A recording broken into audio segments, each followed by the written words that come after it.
I've met a lot of you before. And for those who might not remember or who are meeting me for the first time, I'm a software engineer for Microsoft. I went to school at Wentworth, graduated in 2019, and I've been working professionally since. Been based out of Boston for that whole time. And of recently, I'll be making a move to Colorado sometime in 2021. But for now, I'm still a Boston person, and looking forward to helping y'all out. So today I'm going to be presenting on some professional development things. We're going to cover GitHub and LinkedIn specifically, and then we're going to talk a little bit about resume development. So with that said, let's jump in here. If you haven't checked out GitHub before, GitHub is a great place for you to collect your code and your projects from a university or high school time. And it's a really great area to show off everything that you've developed in a very constructive way. It does require using something called Git, which is a utility that a lot of developers will learn over the course of their careers. But it's not that you don't need to like master Git, the tool, in order to just upload your code to GitHub. On this screen, I have screenshotted my current GitHub profile and have pointed out some of the key sections that I wanted to highlight for us today. And these are also going to be the key sections that you should focus on when you build your own GitHub profile. So first and foremost is the profile picture. For GitHub, it doesn't have to be super professional. You don't need to use the same image you might use for LinkedIn. However, it should capture you. If you don't feel comfortable using your own picture of yourself on the internet, it is totally fine. Some really great alternatives I've seen include like Bitmojis or other like sort of animated character versions of yourself. I would refrain from using sort of generic profile pictures like a character from a video game or a movie. But if you really don't feel comfortable putting yourself in any way, shape, or form, that is still okay, and you are encouraged to represent yourself how you see fit. But a good profile picture does play to really strong strengths with these kinds of profiles.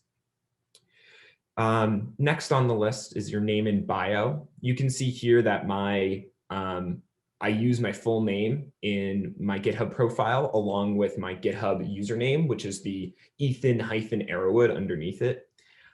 You don't have to have that as your username. I got lucky and I have a pretty unique last name, so I was able to get away with something like that. Your username is,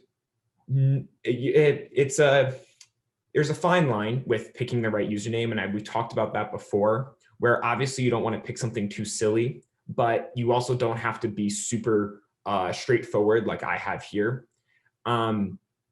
I would recommend using your name. It's the most recognizable thing about you, and it's very easy for people to track you across multiple platforms if you have that same or similar username. I previously talked about Twitter accounts and like forming like a digital presence there. And my Twitter account name is Arrowod-Tech or Arrowod Tech, which is my last name, and it doesn't have my first name in it. But if you ever go to my Twitter account, you will find my first name there as well. And it's sort of that similarity where at least all of my usernames have Arrowod in it, which again, it's a pretty unique last name. So I hope that most folks who are sort of looking for me or are if they were like interviewing me or researching me for a position, they would be able to find that pattern where it's like they find me on Twitter under Arrowod Tech, they'll find me on GitHub under Ethan-Arrowod, and they'll also find me on things like LinkedIn, we're saying Ethan Arrowod. Your bio for your GitHub profile is a really great place to make yourself stand out. If you're looking for a job, or you're not employed, or you're looking for an internship, this is a great place to maybe throw something in there, like another notice of, hey, if you find this, I'm looking for positions or like seeking internships. It's a great place to put that there. But it should also be a place for you to capture your best skills. In my case, I focus some technologies that I contribute to most. I also threw in one of my favorite emojis, and I even included my pronouns. I still think that all these websites should have pronoun fields, but until they do, I will settle for adding them to my bio or my username in some use cases. Other things you can include in a bio are like personality, I would say traits, but like comments. So for example, if you are a like super avid runner and you compete in running competitions in high school, you plan on doing so in college, obviously that has nothing to do with your tech, but that's a really important fact about you person. And even on a GitHub profile, this might be the first thing someone who's interviewing you looks at. So you should put that in there because that is something you want highlighted. It's a great conversation starter. And this sort of hints at one of the things that I'm excited to talk about later in this presentation, which is you never really know how someone is going to find you or what they're going to look at first. You might think it's your resume. You might think it's your LinkedIn, but oftentimes it's your social media, your Twitter, your Facebook, or your GitHub. And because of GitHub is so easily searchable, it's important that you give people the right idea of you from the start. So if you include a fun fact like avid runner or avid hiker, something like that, and the person who is interviewing you can find a similarity to that characteristic, that would be a great way to segue into an interview of like, oh, Ethan, I saw you are a runner. I did that when I was in high school. What competition do you run? And then boom, you have a fantastic conversation piece. And all you have to do is put something in a bio. Moving on from there though, there's two more sections of the GitHub profile I want to highlight. An easy one are the links. You can see here in my GitHub profile, I have my current job. Most folks won't have this, but I believe you can replace that with other things, such as if you are interning somewhere, you can put that there. And if you are attending a certain high school or university or any education program, you can also list it as your like occupation for GitHub. This lets folks know like, you know, who you're currently, like where you currently are and what you're currently doing. In addition to that, a lot of these fields here are optional, so you don't have to include your email. I like to because people reach out to me all the time for different things. I've also linked there my website and as well as my Twitter profile. If folks remember back to one of our previous presentations, having that circle of being able to go from one internet representation of you to another and then back is really useful when folks are doing research on you and trying to make yourself as presentable as possible for a potential position. Lastly, and most importantly, as you can see here, it's this really big section in the profile, and it's the repositories. At least for these are my pinned repositories. You can see up at the top of the profile, to the right of the overview tab, you can see I have 184 repositories. It's part of it comes with the job. I have a lot of code on GitHub. But in this page, I can highlight 6 of them that I want someone to look at first. And I think this is, again, really strong where you should maintain these pinned repositories like you do your LinkedIn profile with your current position or your current academic enrollment. These repos will be what people click on first. There has been so many moments when I have been doing a little bit of research on someone, either if they're a candidate or if they're a potential intern, or even if I just want to get to know more about my own teammates, I look at their code and I will go and see what the first pinned repo is, and I will find out what they've worked on. For you as students, you should put your proudest projects. And even the ones that you might score a 100% on, they're still great learning things. And GitHub is a really great avenue to present those. I think at another time, we can really dive in on that, especially after y'all have your final projects sort of all settled out. I really look forward to that one because there's a lot of awesome tricks you can do at the repository level for sharing your code that will make it super easy for potential employers to find and dig into and look at. Cool. So I'm going to move on to LinkedIn. I don't have a ton to share about LinkedIn, but I do want to highlight some important aspects as well. Again, there's a picture.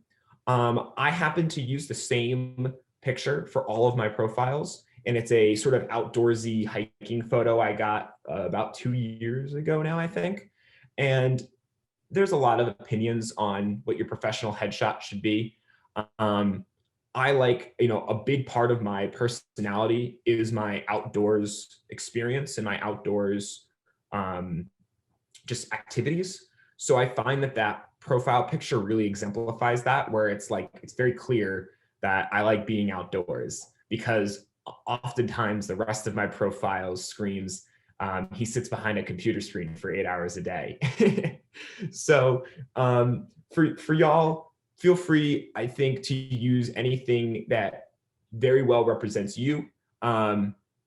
People look great when they're all dressed up in suits and business attire. So feel free to lean into that and make your profile picture something special. Oftentimes there'll be free headshot events at different professional things. I found there's so many of them when I was at Wentworth. So make use of those. But all the same things that I talked about previously about your profile picture go into play here, where I highly recommend using something that has you in it. But in today's world, it's not a requirement. And I would say if you'd rather use a animated version of yourself in order to protect a little bit of your own identity, or if you just don't feel super comfortable putting your own picture out there, from my point of view, that is totally cool, and you should feel free to do so. There are people, even at Microsoft, who have pictures of dinosaurs as their profile picture, because that's how they choose to represent themselves. And it doesn't make them any less of an engineer or a manager. So with that, the other parts of your profile, LinkedIn specifically, that you should focus on, you can see I listed them over on the right. It's the about, the experience, and the education. There's a lot of things that LinkedIn lets you fill in, but those are the main three that you should use. First, and probably the easiest, is your education. There's only so many things you can add there. Oh, excuse me. You should put your high school. You should put your college if you do attend a university or attend any sort of academic institution. And you should fill that section out with your degrees and any sort of external programs that you're involved with at those institutions. Make sure the dates are up to date, and you'll be surprised how many alumni from both your high school and your higher education institution will reach out to you purely because you went to the same place. For experience, I would say put everything on there. It doesn't hurt to list all of your professional experience, even if it's a job that isn't programming. So if you were a camp counselor, put that on there. You might not put that on your resume, and we'll get to that in a little bit, but your LinkedIn has no length limit. So feel free to put everything on there in regards to experience. And then for the about section, for me, it's very short. I just have one sentence: passionate open source developer currently employed by Microsoft. And the reason why it is that way and why it's not longer and why it doesn't have more content is because for me, LinkedIn doesn't serve a whole lot of purpose right now. I am very happy with my current position. I don't need to do any more networking, and I'm not interviewing with anyone. So my LinkedIn profile, I keep it up to date. I keep it short. So if people do find me, they'll be happy to connect with me, but I don't make it like scream, hey, I'm looking for opportunities. But if you are, the about section is a great place to put a sort of generalized cover letter where you can highlight your, in maybe 4 sentences maximum, better to target 2 or 3. You talk about your leadership skills, talk about your management skills, talk about your developer skills, talk about what you're passionate about, and talk about what you're looking for in a internship or career. Because again, when people find you on the internet, they are only going to get to see what you put there. So if you put nothing in your about section, they're not going to know anything about you. But if you fill that with a really nice paragraph that exemplifies who you are as a professional developer or just a professional in general, that will play to your strengths and play to your chances of landing that opportunity. Cool. So that sort of covers at a very high level GitHub and LinkedIn in a sort of technical focus. And we're sort of at our halfway mark. I'm keeping tabs of the time, and I want to jump over to the resume now. So, we're going to take the screen share off of PowerPoint, and I'm going to pull up the template that I have created for y'all. And this is going to be where the fun starts. I don't know how Zoom works. Is there a chat? I was going to say, does anyone have, who here already has a resume? If you can put something in chat or do a thumbs up in the Zoom call. I don't know how that all works. Yeah, we could do a thumbs up or we can do it in the chat, whatever you'd like, Ethan. Cool. Let's do some thumbs up, thumb ups. And I'm getting my screen ready, so bear with me. We're going to pick apart my resume as well as discuss a little bit of a template I've written out for everyone. Cool. So now we're going to share. Actually, before I share, let me make sure I have notifications turned off on my computer, because I noticed those were on before. Desktop 1, share. All right, awesome. So you all should be able to see a Word doc on the left, as well as my resume here on the right. I'm going to make this a little bit bigger. And we're going to go through this a little bit, and we're going to, I'm going to highlight some parts. But before I even get started here, I want to sort of preface with, I unfortunately couldn't find my old resumes. I think I have to go and email my mom and see if she has them in her on her computer, because she was the person who would read and review all of my resumes from high school through college. But regardless of that, there are still aspects of my current professional resume that directly correspond to your own resumes. With that said, let's start at the top. The topmost part of your resume should be simple: your name, your location, your email, and ways to get in contact with you. Is there a chat? Let me see. I don't know how this works. All right, cool. Sorry, I'm really not good at using Zoom. The rest of your resume should be structured in a very simple format. I included some tips. All of what I'm saying here in this template, I'm going to share after the call. So don't worry if I cover things a little quickly. But in general, you should pick a easy to read font. You should use simple colors. Black, white, grays are your best friends. You can get creative, but don't go over the top. This is not an art project. This is your resume. I believe that you can use 1, 2 maximum accent colors on your resume. You can see I've used blue. Blue is my favorite color. Pretty simple. I don't include a photo of myself on my resume. I would encourage you to not include one either. It sort of takes up space. And honestly, when someone's looking at your resume, they don't care about what you look like. They're looking at your resume to get what you've done and your experience, your education, your skills. Leave the photos to your LinkedIn profile, to your Twitter profile, to everything else. Trust me, in today's world, people can figure out, who you are just by Google searching your name or Google searching your email address, or if you link your own profiles in your header, you'll be good to go. So with that said, for the rest of the resume structure, I like to go with a single column with very simple section headers. They should be no more than a couple words, and they should be accented or highlighted in order to break up the flow of your resume. I use an underline here to sort of break apart sections. And I liked to, unfortunately, my resume now, after going through high school, college, and starting my professional career, is quite full.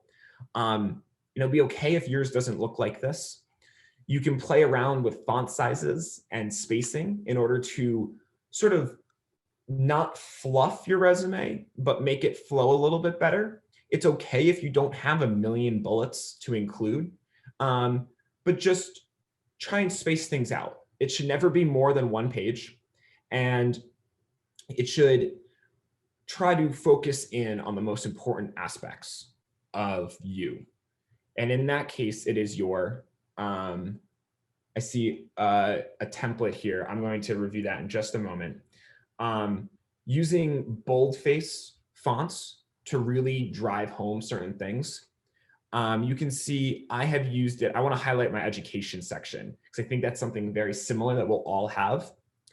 Here I'm going front and center, Wentworth Institute of Technology. I've put, now that I've graduated, I've been able to include things like, the honors that I earned when I graduated. But prior to graduating, I was constantly updating the GPA to whatever the current value was. I included the dean's list whenever I achieved it. And I've always had my degree on here. Even if you haven't achieved it yet, keep it on there. People want to know what you're doing at university. You'll also notice that I no longer have my high school on here. But when in my old resumes, I did include my high school. And so in addition to having your potential university or higher education programs, you can include your high school as well and do all of the same things. You can include your GPA. You can include any sort of honors that you achieved while at high school. Obviously, no one's getting a degree when they're in high school, but they will have other achievements and special programs. I encourage you to include a whole section on extracurricular activities. But if there is something that is really, really special about your education experience. So for example, for me at university, I attended a leadership institute. That is not like, it wasn't a club. It wasn't something that I went to every week and we did things routinely. It was a program that I signed up for and I earned a piece of paper saying I finished it. But there's a lot of things I learned in that leadership program, and it's hard to kind of get that onto a resume, but it's important that you can at least list that you participated in that kind of program here. For example, things like the Digital Ready program that you're all involved with now would be a fantastic program to list somewhere in your resume, maybe under the education section, because it isn't just a club you're involved in. It's an entire program that you're doing that is teaching you things. And that is great content for your education section.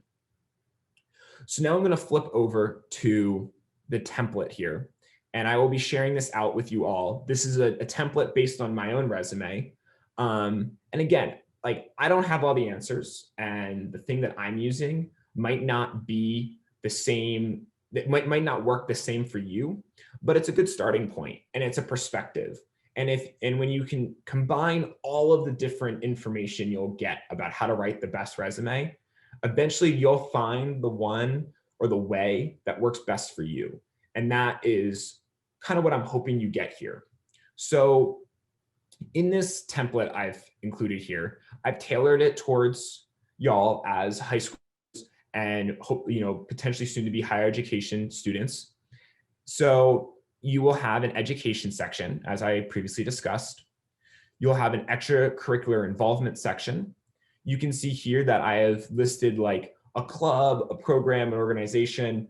Some great examples are sports that you're doing, or programs like a robotics team, or something like a mock trial.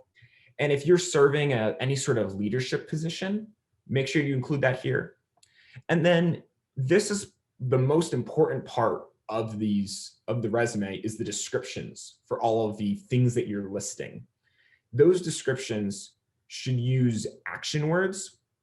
And I talk about that down here. So don't worry if you don't know what those are, but action words are powerful verbs, adjectives, and nouns that you can use to describe yourself and how you participate in things in order for it to really stand out. And when you say you're involved in a club, let's take robotics team, for example. You were the president of the robotics team. You're going to want to talk about not only what did you do in that robotics team? Well, you built robots, but go a little bit more detailed on that. Talk about the kinds of robots you built, or talk about the competitions you participated in, and talk about the achievements you had during your involvement with that club. Did you win the local robotics competition? Did you win the state competition? So on and so forth. I'm realizing we're at the top of the hour now, so I want to be respectful of time. We could probably be talking about this forever. And because I knew I would probably need more time than 30 minutes, I included a big section here for additional things to think of, including one of the bits that I said at the beginning here is, I just want to remind you all that everything I've said in these kinds of talks is from my experience and my opinion. You will probably receive alternate and even conflicting information about how to do some of this stuff, and that's okay. In fact, that's expected. You will gain experience over time writing and refining your resume, and you will learn what works or what doesn't work for you. And you will receive feedback, constant feedback, and that will be all the information you'll need to make your own judgment call on how you want to present yourself professionally through your GitHub profiles, your LinkedIn profiles, and your resume.